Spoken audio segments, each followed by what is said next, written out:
29 April থেকে শুরু হচ্ছে পবিত্র হজের ফ্লাইট। এবছর ৮৭,১০০ জন বাংলাদেশি মুসল্লি সৌদি আরবে পবিত্র হজ পালন করতে যাচ্ছেন। প্রথম দিনে ৪১৯ জন হজযাত্রী সৌদি আরবের উদ্দেশ্যে ঢাকা ছাড়বেন। ফ্লাইটের আনুষ্ঠানিক উদ্বোধন করবেন অন্তর্বর্তী সরকারের ধর্ম বিষয়ক উপদেষ্টা আ.ফ.ম. খালিদ হোসেন। ওয়ালটন আবারও মিলিনিয়ার অফারে ওয়ালটন ফ্রিজ কিনে আপনিও হয়ে যেতে পারেন মিলিয়নিয়ার। মিলিনিয়ার ছড়াছড়ি দেশ জুড়ে, এটা শুধু ওয়ালটনই পারে। এবার ৫,২০০ জন হজযাত্রী সরকারি ব্যবস্থাপনায় এবং বাকি ৮১,৯০০ জন বেসরকারি ব্যবস্থাপনায় হজ পালন করবেন। প্রথম ফ্লাইট রাত ২টা ১৫ হজরত শাহজালাল আন্তর্জাতিক বিমানবন্দর থেকে সৌদি আরবের উদ্দেশ্যে ছেড়ে যাবে। হজ ব্যবস্থাপনাকে নির্বিঘ্ন করতে সরকারি পর্যায়ে ১১২ জন এবং বেসরকারি পর্যায়ে ১,৭৪৩ জন গাইড দায়িত্ব পালন করবেন।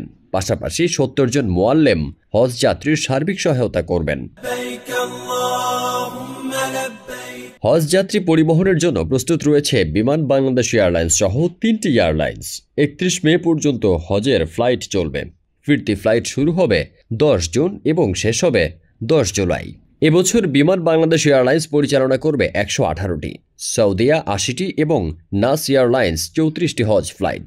ফিরতি ফ্লাইটের বিমান ১০৯টি, সৌদিয়া ৭৯ এবং নাস ৩৪টি।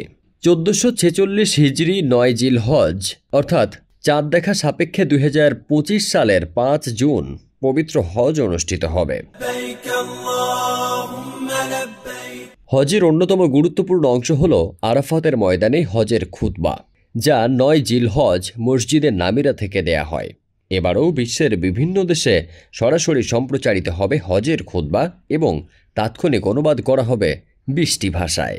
যেসব ভাষায় হজের খুতবা অনুবাদ করা হবে সেগুলো হলো বাংলা, ফরাসি বা ফ্রেঞ্চ, মালয়, উর্দু, ফার্সি, চাইনিজ, তুর্কি, রাশিয়ান, হাউসা, ইংরেজি, Swedish, Spanish, Swahili, Amharic, Italian, Portuguese, Bosnian, Malayalam, Filipino এবং জার্মান। ফারদিন সানি, দেশ রূপান্তর।